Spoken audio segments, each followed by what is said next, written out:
Welcome everyone, this is Prince Sanjeev. पिछले lecture video में हम लोग देखे थे कि किस तरीके से हम किसी भी लाइन के अबाउट किसी भी पॉइंट का मिरर इमेज कैसे निकालते हैं। इस लेक्चर वीडियो में देखें कि अगर मान लेते हैं हमारे पास एक ट्राइंगल है और उस ट्राइंगल का तीनों साइड का स्लोप हमें मालूम है, तो किस तरीके से हम उस ट्राइंगल का एंगल निकालेंगे। देखेंगे यहाँ पर मान लेते हैं हमारे पास एक ट्राइंगल है और इसका साइड का स्लोप मान लेते हैं m1 m2 m3 और यहाँ पर सबसे बड़ा m1 है, फिर m2 फिर m3।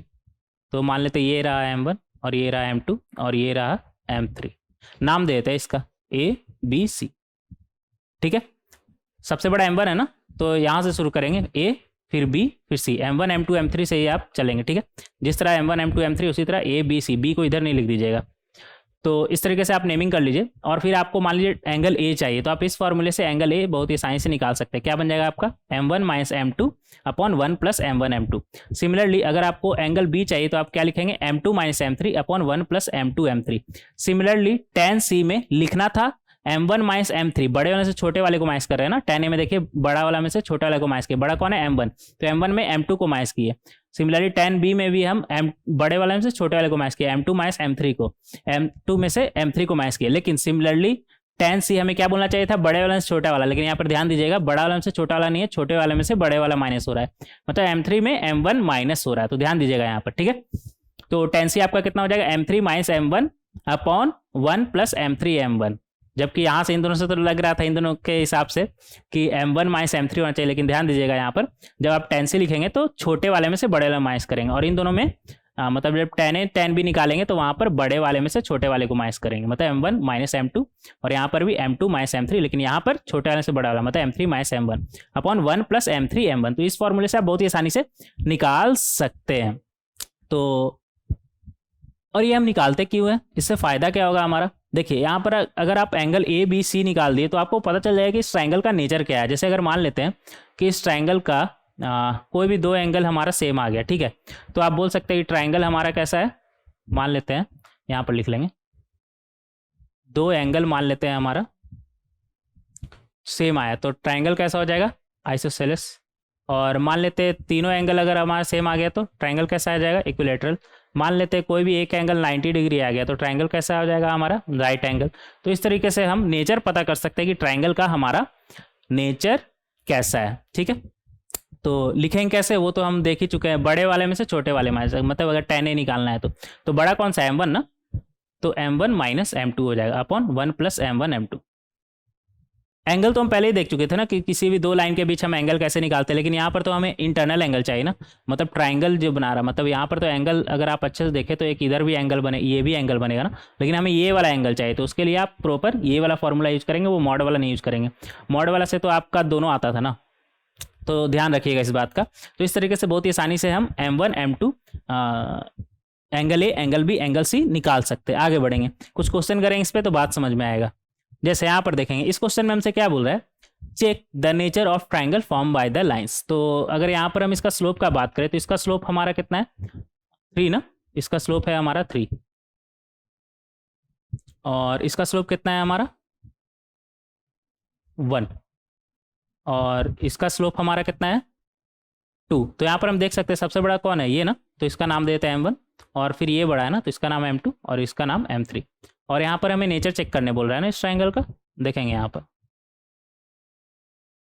तो सबसे बड़ा कौन सा था हमारा m1, क्या है वैल्यू 3, फिर m2 क्या है वैल्यू 2, फिर m3 कितना है वैल्यू हमारा 1 और नाम दे दीजिए इसका a b c। इक्वेशन से तो हमें यहाँ इस क्वेश्चन में हमें मतलब नहीं है, क्यों, क्योंकि हमें तो सिर्फ नेचर निकालना है ना, ये ट्राइंगल का नेचर क्या है हमारा। तो इस तरीके से हम यहाँ पर इसे बना लेंगे। अब हमें चाहिए एंगल ए, तो उसके लिए हम क्या करेंगे, इधर आ जाए क्या।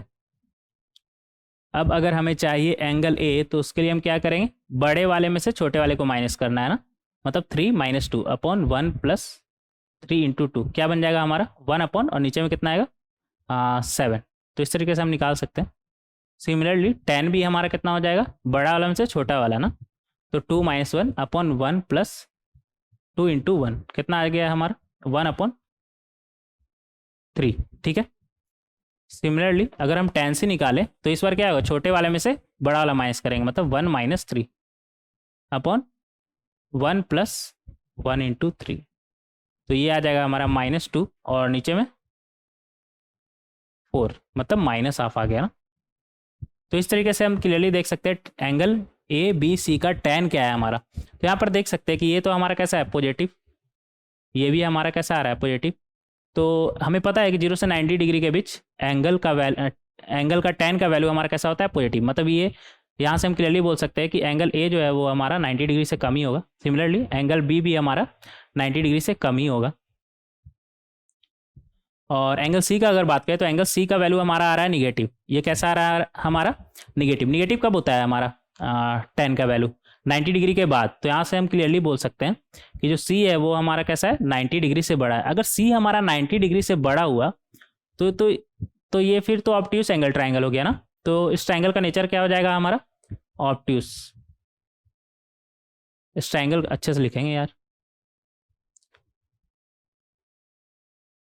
इस ट्राइंगल का नेचर क्या हो जाएगा हमारा, ऑब्ट्यूस। एक एंगल 90 डिग्री से बड़ा आ रहा है, एंगल सी हमारा 90 डिग्री से बड़ा आ रहा है। तो अगर इसका नेचर का बात करें तो ये ट्राइंगल हमारा कैसा है, ऑब्ट्यूस एंगल ट्राइंगल, ठीक है। और कौन सा ऑब्ट्यूस एंगल है, एंगल सी। आगे बढ़ेंगे, क्वेश्चन नंबर 2।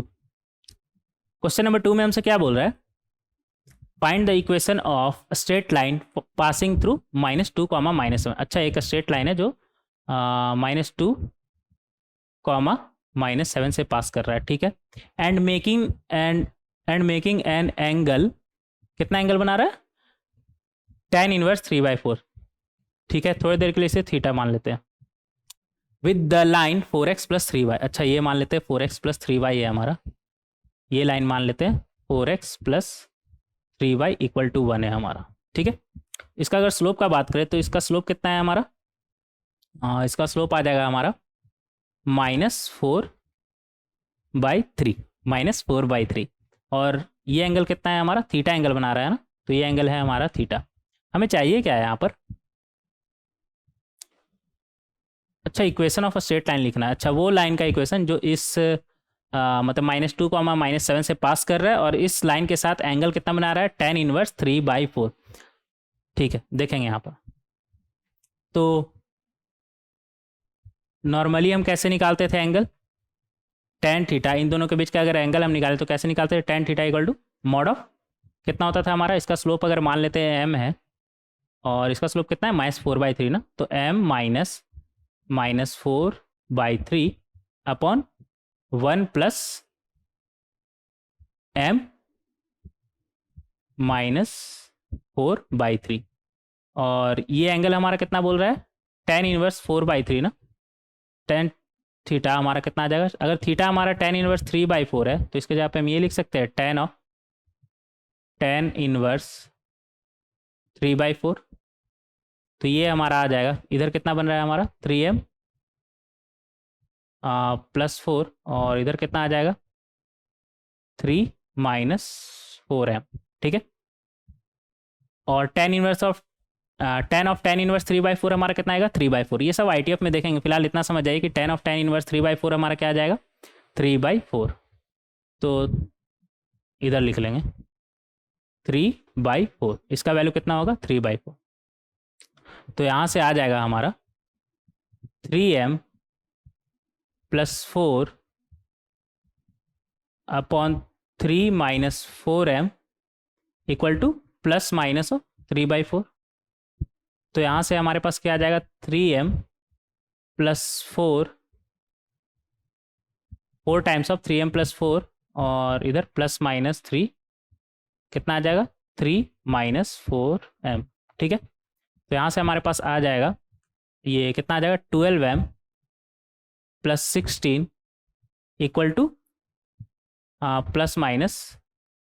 ±9 -12m, ठीक है। तो अगर प्लस के साथ इसे खोलें तो ये हमारा बनेगा 12m + 16 = 9 - 12m, और माइनस के साथ अगर इसे खोलें तो ये बनेगा 12m + 16 = -9 + 12m, ठीक है, तो इस तरीके से हम लिख सकते हैं यहाँ पर। तो यहाँ से हमारे पास क्या आ गया, m का वैल्यू ये 24m बन जाएगा ना, और उधर जाएगा तो -9 - 16 -7, तो यहाँ से आ जा रहा है m का वैल्यू -7/24, और यहाँ से आ जा रहा है m का वैल्यू, अच्छा ये 12m कट जाएगा क्या, और फिर क्या बचेगा 16 = -9, नहीं 16 = -9 कैसे हो सकता है। अच्छा यहाँ पर एक चीज़ ध्यान दीजिएगा, m यहाँ पर इन्फिनिटी की तरफ भी तो जा सकता है ना, मतलब हम स्लोप निकालते हैं, स्लोप कितना होता है tan थीटा, अगर इस तरह का रहा तो स्लोप तो हम निकाल ही नहीं सकते ना, क्योंकि 90 डिग्री पे मान लेते हैं ये लाइन है हमारा, तो 90 डिग्री पे तो स्लोप डिफाइंड ही नहीं है, ये tan डिफाइंड ही नहीं है, लेकिन हम यहाँ पर देख सकते हैं ये केस कब होगा हमारा, जब m हमारा इन्फिनिटी की तरफ टेंड होगा, तो यहाँ पे ये बोल सकते हैं ना m टेंड टू इन्फिनिटी, मतलब tan थीटा इन्फिनिटी की तरफ जा रहा है। कब जाएगा ऐसा, जब एंगल कितना होगा 90 डिग्री। इस केस में हमारा इक्वेशन क्या हो जाएगा इस लाइन का, ये -2 से पास कर रहा था, -2, -7, तो कहीं यहाँ पर होगा कहीं -2, -7, मतलब ये कितना दूरी है हमारा -2 ना, अच्छा इधर ये थोड़ा गलत कर दिए, इधर ये लाइन इधर नहीं आएगा, ये लाइन इधर आएगा ना, -2, -7 तो इधर आएगा ना, तो यहाँ पर हम क्लियरली देख रहे हैं इस लाइन का फिर इक्वेशन कितना हो जाएगा, ये कितना डिस्टेंस है 2, तो यहाँ पर इसका इक्वेशन कितना हो जाएगा x = -2, तो यहाँ पर m अगर इन्फिनिटी की तरफ टेंड हुआ तभी ये पॉसिबल है, तो यहाँ से आ जाएगा हमारा x = -2, किसका, लाइन का इक्वेशन, और एक तो आया हमारा m का वैल्यू -7/24 ना, तो वहाँ से हमारे पास आ जाएगा y माइनस एक पॉइंट कितना था हमारा -7 है, तो -+7 हो जाएगा, इक्वल टू स्लोप कितना आया -7/24 ना, x माइनस और कितना था हमारा -2 ना, तो -+2 हो जाएगा। तो एक तो हमारा इक्वेशन ये आ गया और दूसरा इक्वेशन हमारा ये आ गया x = -2। तो इस तरीके से बहुत ही आसानी से हम उस लाइन का स्लोप, उस लाइन का इक्वेशन निकाल सकते हैं जो -2, -7 से पास कर रहा है और 4x + 3y = 1 के साथ एंगल tan इनवर्स 3/4 बना रहा है। और यहाँ पर एक चीज़ ध्यान दीजिएगा कि ऐसा दो लाइन आ रहा है, एक ये और एक ये, मतलब ऐसा दो लाइन होगा जो -2, -7 से पास करेगा और 4x + 3y = 1 के साथ एंगल tan इनवर्स 3/4 होगा। ठीक है, मतलब ये मान लेते 4x + 3y = 1 है और ये -2, -7 है, तो ऐसा दो लाइन पॉसिबल है। ठीक है, तो ये tan इनवर्स 3/4 है और ये भी tan इनवर्स 3/4 है और ये -2, -7 के साथ कितना था -2, -7 के साथ -2, -7 से क्रॉस कर रहा है। ठीक है, तो इस तरीके का कुछ सीन होगा हमारा, मतलब एक लाइन नहीं आएगा, दो लाइन आएगा। ठीक है, तो या इसी में बना ले क्या, इसमें ही बना सकते हैं ऐसे, इस तरह का थीटा, तो ऐसा दो लाइन पॉसिबल है हमारा। ठीक है, तो ये था हमारा क्वेश्चन नंबर 2।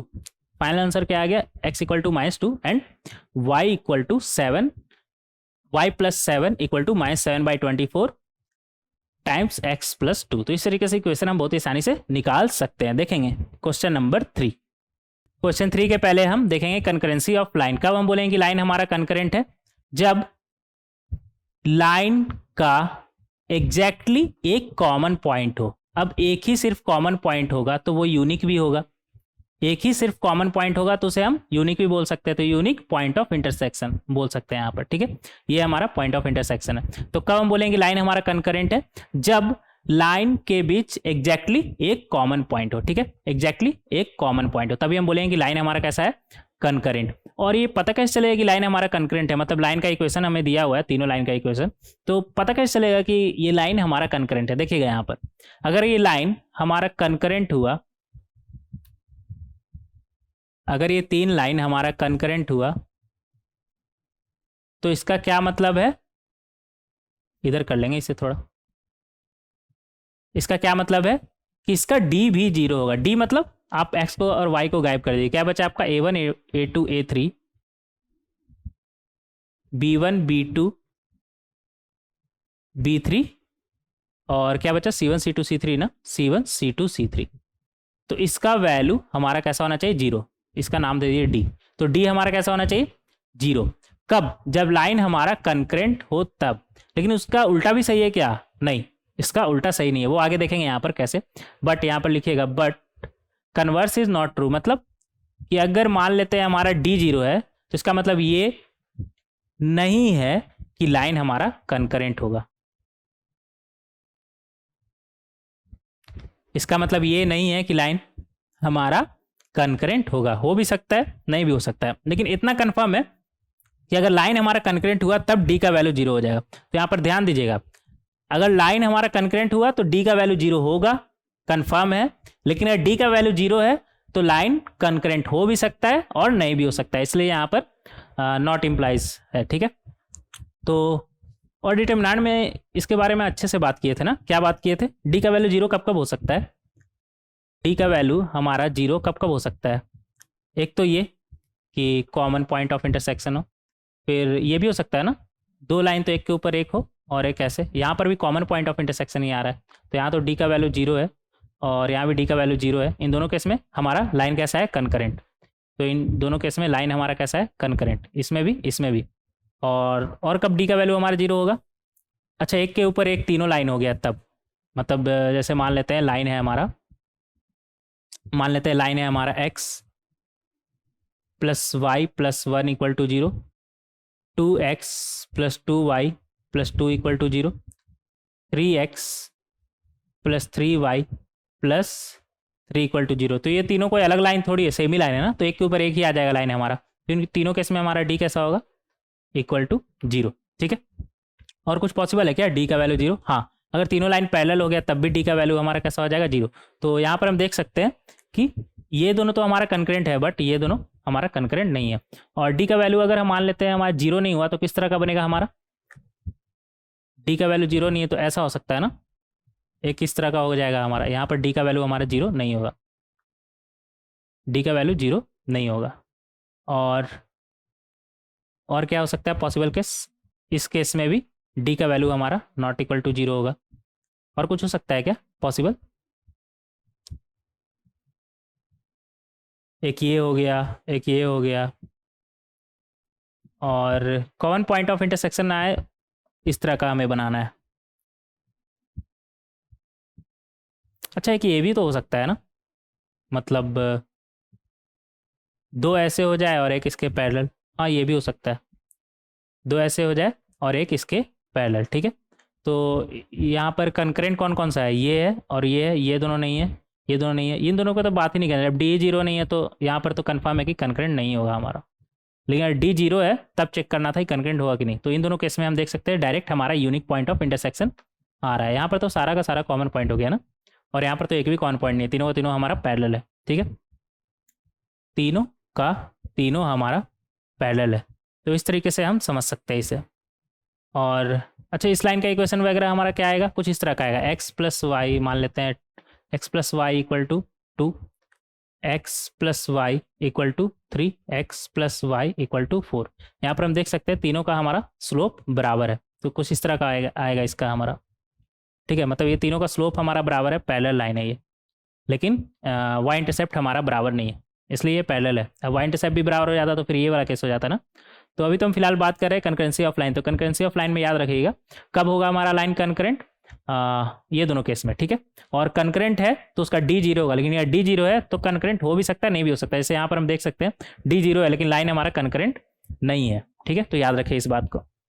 आगे बढ़ेंगे, कुछ क्वेश्चन करेंगे तब समझ में आएगा। यहाँ पर देखेंगे, यहाँ पर क्वेश्चन नंबर 3। क्वेश्चन नंबर 3 में हमसे क्या बोल रहा है? Find the value of alpha for which 2x minus Y minus 1 equal to 0, X plus A alpha Y minus 2 equal to 0, alpha X plus Y plus 1 equal to 0 concurrent हो। ठीक है, तो नंबर 1 पहले सॉल्व करेंगे।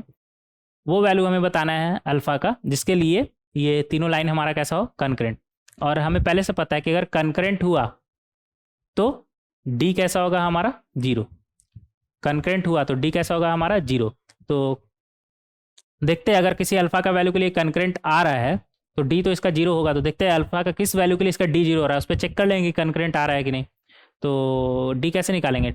इसका x का coefficient 2, यहाँ पर 1, और यहाँ पर एक्स का कोएफिशिएंट अल्फा, यहाँ पर वाई का कोएफिशिएंट -1, और यहाँ पर वाई का कोएफिशिएंट अल्फा, और यहाँ पर वाई का कोएफिशिएंट 1, और कांस्टेंट कितना है हमारा? -1 -2, और इधर कितना है? 1 ना, 1। तो देखते हैं डी इसका क्या आ रहा है हमारा। तो ये आ जाएगा हमारा 2, इसे ओपन करेंगे, अल्फा माइनस माइनस प्लस 2 हो जाएगा ना, +2। डिटर्मिनेंट तो हमें सॉल्व करना आता है ना। हाँ, तो ये क्या बन जाएगा 2 टाइम्स अल्फा +2, और इस तरह से ओपन करेंगे फर्स्ट रो से, प्लस माइनस प्लस, तो ये माइनस माइनस +1 हो जाएगा ना, +1। अंदर में क्या बनेगा हमारे पास 1 +2 अल्फा, और यहाँ पर आ जाएगा -1 है ना, -1। अंदर में क्या आएगा हमारे पास 1 minus alpha square, 1 minus alpha square. तो ये हमारा आ गया यहाँ से, और ये क्या बनेगा अल्फा स्क्वायर, और क्या आया 2 अल्फा, और इधर 2 अल्फा मतलब 4 अल्फा, और 4 + 1 5, और इधर -1, तो मतलब 4 ही आ गया ना, 4। मतलब ये क्या लिखा हुआ है हमारा अल्फा +2 का होल स्क्वायर। तो डी का वैल्यू 0 कब हो रहा है, अल्फा = -2 पे। तो यहाँ पर लिखेंगे डी = 0 4 अल्फा = -2। तो -2 पर हम चेक करें एक बार, चेक 4 अल्फा = -2 कि कंकरेंट वाकई आ रहा है कि नहीं, क्योंकि हम तो डी चेक किए ना, तो हम पहले ही बताए थे अगर डी 0 हुआ तो कंकरेंट हो भी सकता है, नहीं भी हो सकता है। तो देख लेते हैं वाकई कंकरेंट आ भी तो रहा है ना, आ भी रहा है या नहीं। हो सकता है कि हम कंकरेंट मान के चेक कर रहे हो और कंकरेंट हो ही ना, तो ये भी हो सकता है ना। तो अल्फा = -2 पे एक बार चेक भी कर लेंगे कि कंकरेंट है या नहीं। तो अल्फा = -2 अगर हम रखेंगे तो क्या इक्वेशन बनेगा हमारा 2x - 1 - y - 1 = 0, और यहाँ पर से क्या आ जाएगा x - 2y - 2 = 0, और यहाँ पर से क्या आ जाएगा हमारा -2x + y + 1 ना, y + 1 = 0। तो ये दोनों तो सेम ही लाइन लिखा हुआ ना, ये नंबर 1, इसे मान लेते हैं नंबर 1, इसे नंबर 2, और इसे नंबर 3। तो यहाँ पर क्लियरली देख रहे हैं कि नंबर 1 और नंबर 3 तो सेम ही चीज़ लिखा हुआ है, बस नंबर 3 में माइनस से मल्टीप्लाई किया है। तो अगेन फिर से माइनस से मल्टीप्लाई करेंगे तो नंबर 1 ही बन जाएगा, मतलब नंबर 1 ये है और नंबर 3 ये है, मतलब एक के ऊपर एक ही है। और नंबर 2 पैरेलल है क्या इसके, नहीं, दोनों का स्लोप अलग है ना। इसका स्लोप कितना है हमारा हाफ, और इसका स्लोप कितना है हमारा 2। तो नहीं, स्लोप तो अलग है, मतलब ये कहीं ना कहीं से क्रॉस करेगा ही, तो कॉमन पॉइंट ऑफ इंटरसेक्शन आएगा ही। अब कॉमन पॉइंट ऑफ इंटरसेक्शन आया है, वो भी एग्जैक्टली सिर्फ एक कॉमन पॉइंट ऑफ इंटरसेक्शन आया है, तो ये यूनिक भी होगा, और यूनिक है तो लाइन हमारा कैसा है कंकरेंट। तो अल्फा = -2 के लिए तो लाइन हमारा कंकरेंट आ रहा है। तो इसका आंसर कितना हो जाएगा हमारा अल्फा = -2। फर्स्ट पार्ट का आंसर कितना हो जाएगा हमारा अल्फा = -2। फर्स्ट पार्ट तो हमारा सॉल्व हो गया। अब देखेंगे सेकंड पार्ट। स्लाइड ऐड करें क्या, इसमें तो होगा नहीं, स्लाइड ऐड करना पड़ेगा, रुक जाइएगा।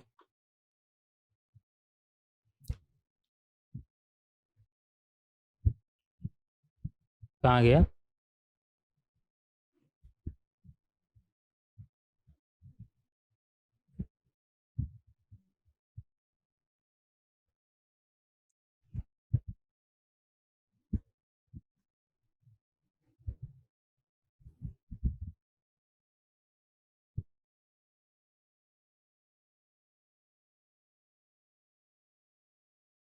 हाँ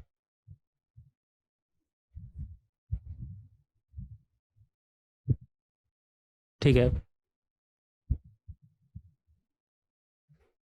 ठीक है, देखेंगे यहाँ पर कितना आया था हमारा अल्फा = -2, फर्स्ट पार्ट का आंसर। अब देखेंगे सेकंड पार्ट। सेकंड पार्ट में हमसे क्या बोल रहा है, for which no two lines are parallel. ठीक है, देखेंगे यहाँ पर कि क्या आ रहा है हमारा, क्या क्या इक्वेशन है हमारा 2x - y - 1 = 0। अभी कौन सा पार्ट सॉल्व कर रहे हैं, सेकंड पार्ट, ठीक है। और दूसरा इक्वेशन क्या है हमारा x + alpha y - 2 = 0। Alpha x + y + 1, सही है ना, सब सही लिखा है ना। हाँ, अल्फा x + y + 1 = 0। हमें वो अल्फा का वैल्यू फाइंड करना है जिसके लिए कोई भी दो लाइन हमारा पैरेलल ना हो। इन दोनों, अगर किसी भी दो लाइन को उठाए तो वो हमारा पैरेलल नहीं आना चाहिए, नहीं आना चाहिए बोल रहा है ना। हाँ, no two lines are parallel. देखेंगे यहाँ पर, अगर इस लाइन और इस लाइन का बात करें, ये पैरेलल कब होगा, जब इन दोनों का स्लोप हमारा बराबर होगा। तो इसका स्लोप कितना है वो पहले निकाल लेंगे। इसका स्लोप है हमारा 2, और इसका स्लोप हमारा कितना है -1/अल्फा, और इसका स्लोप हमारा कितना है -अल्फा। तो ये लाइन पैरेलल कब होता है? जब किसी भी दो का स्लोप हमारा बराबर होता है। तो हमें स्लोप बराबर नहीं चाहिए क्योंकि हमें पैरेलल नहीं चाहिए। तो यहाँ से हम बोल सकते हैं ना -1/α is not equal to 2 is not equal to -α। मतलब ये तीनों आपस में बराबर नहीं होना चाहिए, क्योंकि अगर कोई भी दो बराबर हुआ तो दो लाइन हमारा पैरेलल हो जाएगा। तो यहाँ से हमारा क्या आ जाएगा? -α इज नॉट इक्वल टू -2 है, -α इज नॉट इक्वल टू 2 है ना, तो मतलब alpha is not equal to -2 आ जाएगा। और -α इज नॉट इक्वल टू -1 है ना, तो यहाँ से आ जाएगा alpha square is not equal to 1। मतलब अल्फा का वैल्यू +-1 नहीं, मतलब 1 और -1 नहीं, ठीक है। और ये तो हो गया हमारा इससे जब सॉल्व कर रहे हैं। और यहाँ से क्या आ जाएगा?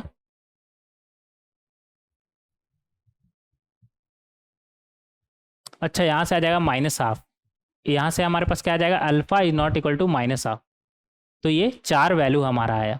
तो यहाँ से हमारे फाइनल आंसर क्या आ जाएगा? Alpha belongs to all real number except -½ -2 1 और -1, ठीक है। तो सेकंड पार्ट का आंसर क्या हो जाएगा? ऑल रियल नंबर एक्सेप्ट -½ -2 -1 और +1, क्योंकि अगर ये वैल्यू हुआ तो कोई भी दो लाइन हमारा पैरेलल हो जाएगा। अल्फा का अगर ये सब वैल्यू हुआ तो दो लाइन हमारा पैरेलल हो जाएगा और वो हमें चाहिए नहीं, ठीक है। तो इसलिए ये वैल्यू नहीं होना चाहिए अल्फा का। सेकंड पार्ट का आंसर हमारा ये हो गया। और थर्ड पार्ट में हमसे क्या बोल रहा है? Line do not form a triangle, do not form a triangle बोल रहा है ना। लाइन बोल रहा है ट्राइंगल फॉर्म नहीं करना चाहिए। तो जब अगर मान लेते हैं कि लाइन हमारा ट्राइंगल फॉर्म नहीं कर रहा है, ठीक है, तो जब ट्राइंगल फॉर्म नहीं कर रहा है तो कर क्या रहा है?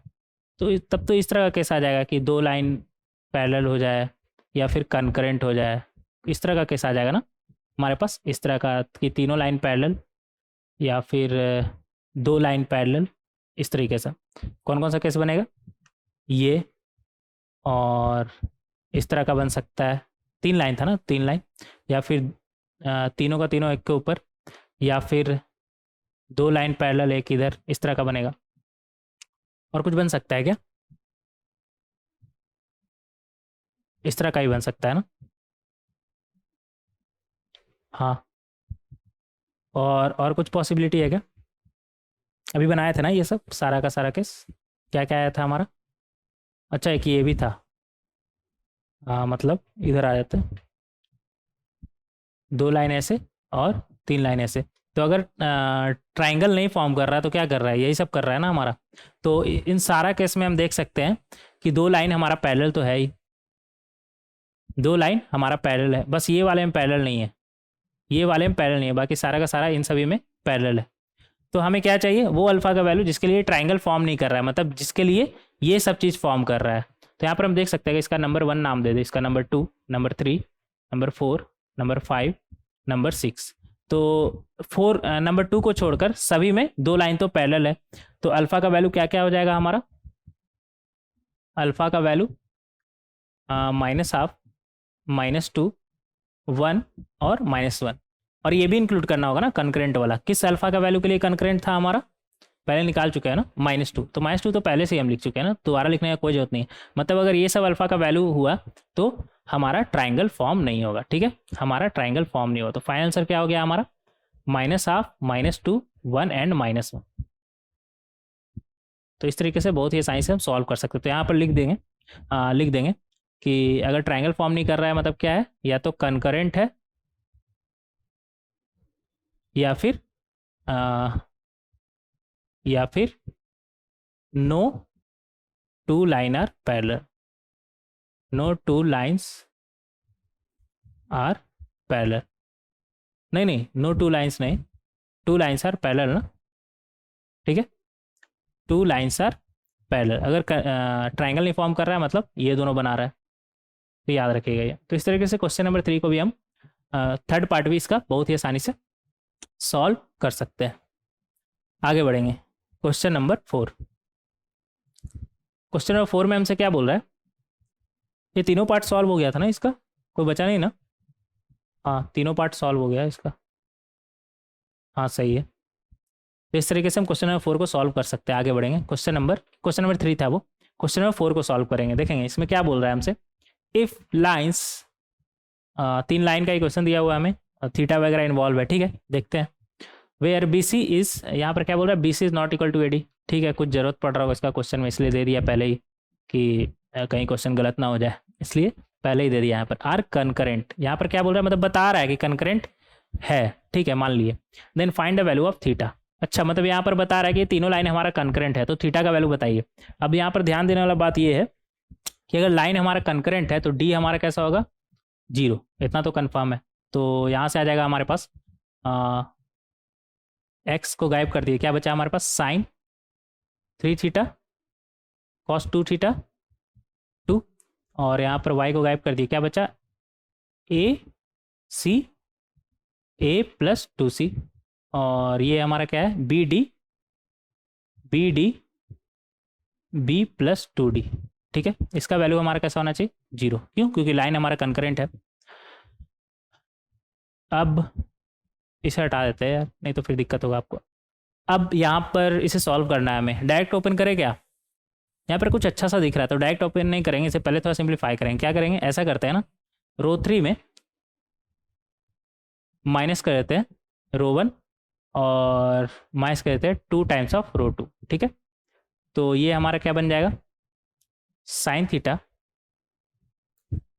ऊपर का 2 रो तो हमारा सेम रहेगा, तो ये बन जाएगा साइन 3 थीटा ए बी, और यहाँ पर भी ये same cos 2 theta C D, और यहाँ पर क्या आ जाएगा, रो 3 में क्या माइनस किए थे, रो 1 ना, तो माइनस साइन 3 थीटा, और माइनस 2 टाइम्स ऑफ रो 2 किए थे ना, तो minus 2 times of cos 2 theta, और यहाँ पर आ जाएगा हमारा, ये तो 0 0 हो जाएगा, ये 0 0 हो जाएगा हमारा, हाँ ये तो 0 0 हो जाएगा। जब a प्लस 2c में आप माइनस ए करेंगे तो a गायब, फिर 2c में माइनस 2c करेंगे तो वो 2c भी गायब, तो 0 0 हो जाएगा, तो इक्वल टू 0।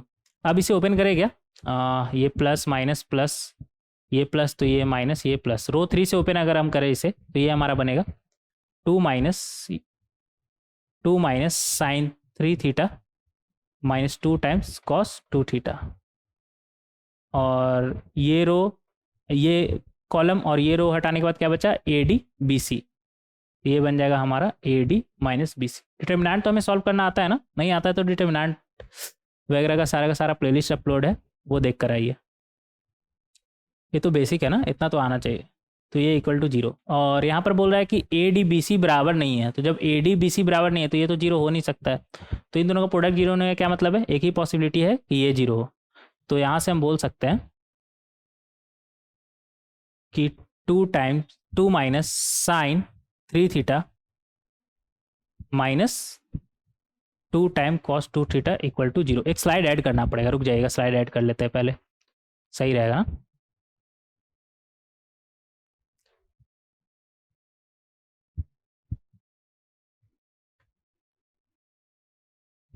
हाँ अब ठीक है,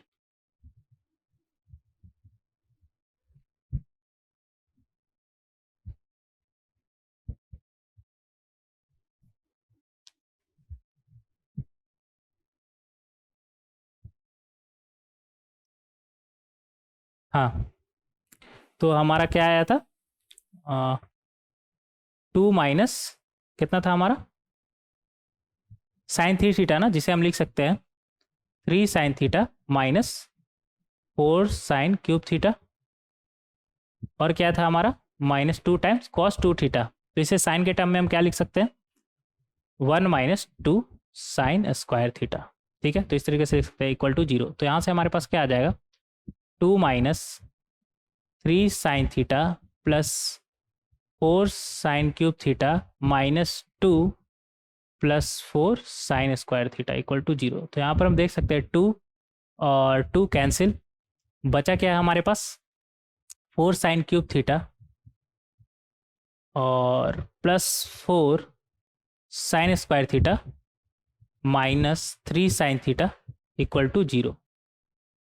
तो यहाँ पर अगर हम साइन थीटा कॉमन ले ले तो अंदर में क्या बचेगा, 4 sine square theta plus 4 sine theta minus 3 equal to 0। तो ये तो साइन में क्वाड्रेटिक बन रहा है ना हमारा, तो इसे सॉल्व करेंगे तो ये बनेगा sine theta 4 sine square theta, 4 sine theta को हम क्या लिख सकते हैं, 6 sine theta minus 2 sine theta -3 equal to 0। तो यहाँ से आ जाएगा हमारे पास साइन थीटा तो बाहर ही चल रहा है, और यहाँ पर ऐसा करते हैं ना 2 साइन थीटा हम बाहर ले लेते हैं, तो अंदर में क्या बचेगा 2 साइन थीटा प्लस 3, और यहाँ पर माइनस अगर बाहर ले लें तो अंदर में क्या बचेगा 2 साइन थीटा प्लस 3। बहुत ही बेसिक से चल रहा है, ठीक है। क्वाड्रेटिक भी कैसे सॉल्व करते हैं वो भी देखते चलिए यहाँ पर। हालांकि ये सब तो 10th तक में ही सीख जाते हैं ज़्यादातर लोग। 2 sine theta plus 3 equal to 0, ये आ गया ना हमारा। तो यहाँ से इन तीनों का प्रोडक्ट 0 होने का क्या मतलब, या तो ये 0 हो, या तो ये 0 हो, या तो ये 0 हो।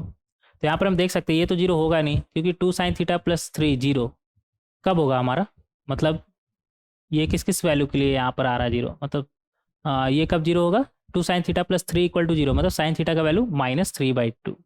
तो ये तो पॉसिबल ही नहीं कि साइन का वैल्यू -3/2 आए। यहाँ से मतलब क्या क्या वैल्यू आ रहा है वो देख रहे हैं।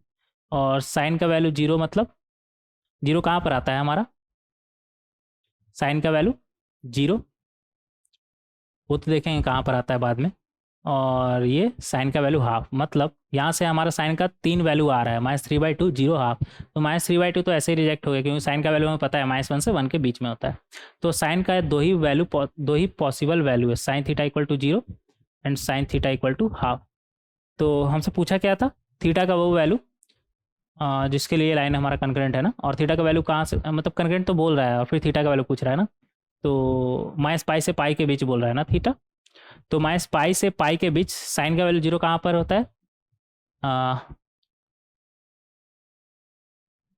-π पर होता है, 0 पर होता है और π पर होता है। इस तरीके से बनाया देख लेंगे। यहाँ पर बनाया क्या, साइन का वैल्यू 0 कहाँ पर होता है हमारा x एक्सिस पे, तो -π हमारा ये रहा और पाई ये रहा, ठीक है। तो -π से हम चले और पाई पर गए, तो कहाँ पर आया हमारा 3 बार -π, ये रहा -π, ये पाई, -π 0 फिर पाई, ठीक है। और दूसरा बोल रहा है साइन का वैल्यू हाफ। तो साइन का वैल्यू अगर 0 से 2π के बीच ही अगर बात करें तो साइन का वैल्यू हाफ कहाँ पर आता है, एक आता है हाफ 30 डिग्री पर आता है ना, हाँ, तो π/6 पर आता है, π/6 पर। और दूसरा कहाँ पर आता है हमारा सेकंड क्वाड्रेंट में ना, पाई -π/6, पाई -π/6 मतलब 5π/6। तो साइन का वैल्यू अगर 0 से 2π के बीच बात करें तो इस तरीके से हम बना सकते हैं। अलग ही बना ले क्या, दोनों फिर एक साथ हो गया ना, अलग ही बना लेते हैं, ज़्यादा सही रहेगा, समझ में अच्छे से आएगा ना। साइन का वैल्यू हाफ कहाँ पर आता है, एक π/6 पर और दूसरा 5π/6 पर। ये π/6 है और ये 5π/6 है, और हमें -π से पाई बोल रहा है ना, तो ये -π से चले, ये 0 आया, ये क्या आया π/6, तो एक हो गया 0 + π/6, मतलब यहाँ पर π/6 लिख लीजिए, π/6, ये π/6 हो गया। फिर आगे बढ़े आगे बढ़े आगे बढ़े, तो ये हमारा क्या हो गया 0 + 5π/6, कितना हो गया हमारा 0 + 5π/6, 5π/6 ही हो गया। या फिर यूँ बोल दीजिए पाई -π/6, तो 5π/6। तो यहाँ से हमारा 2 वैल्यू आ गया। तो टोटल हमारा कितना वैल्यू आ गया, और पाई से तो आगे बढ़ना नहीं है, मतलब -π से पाई के बीच हम गए हैं, तो हमारा ये 2 बार क्रॉस कर रहे हैं, तो 2 ही वैल्यू आएगा। तो इस तरीके से बहुत ही आसानी से हम निकाल सकते हैं। फाइनल आंसर का अगर बात करें तो फाइनल आंसर क्या आ जाएगा हमारा, थीटा इक्वल टू -π 0 पाई और π/6 और 5π/6। तो इस तरीके से बहुत ही आसानी से हम इसका आंसर निकाल सकते हैं। ये था हमारा क्वेश्चन नंबर कितना, क्वेश्चन नंबर 4। अच्छा एक बात यहाँ पर ध्यान दीजिएगा, अगर -π और पाई पे ओपन ब्रैकेट रहता तो ये आंसर में हमारा नहीं आता, -π और पाई सिर्फ 0 ही आता, ठीक है। तो रेंज का ध्यान रखिए, कहाँ से कहाँ हमसे पूछ रहा है। तो इस तरीके से बहुत ही आसानी से हम क्वेश्चन को सारा का सारा क्वेश्चन को सॉल्व कर सकते हैं। और कोई क्वेश्चन बचा क्या, नहीं, अब तो इधर सिर्फ आंसर ही है ना हमारा। तो सबका आंसर यहाँ पर दिया हुआ है 1 2 3 4, सबका आंसर आप देख सकते हैं। तो ये तो नहीं, इसमें आप देखिएगा, खुद से क्वेश्चन प्रैक्टिस नहीं करिएगा, मतलब ये तो थ्योरी वाला पार्ट है ना। नेक्स्ट लेक्चर वीडियो में, इसके बाद का लेक्चर वीडियो में, अभी कुछ आने वाला बहुत सारा लेक्चर वीडियो में सिर्फ और सिर्फ क्वेश्चन ही हम डिस्कस करेंगे, उसके बाद फिर थ्योरी पार्ट कंटिन्यू करेंगे। तो मिलते हैं नेक्स्ट लेक्चर वीडियो में। Thank you everyone.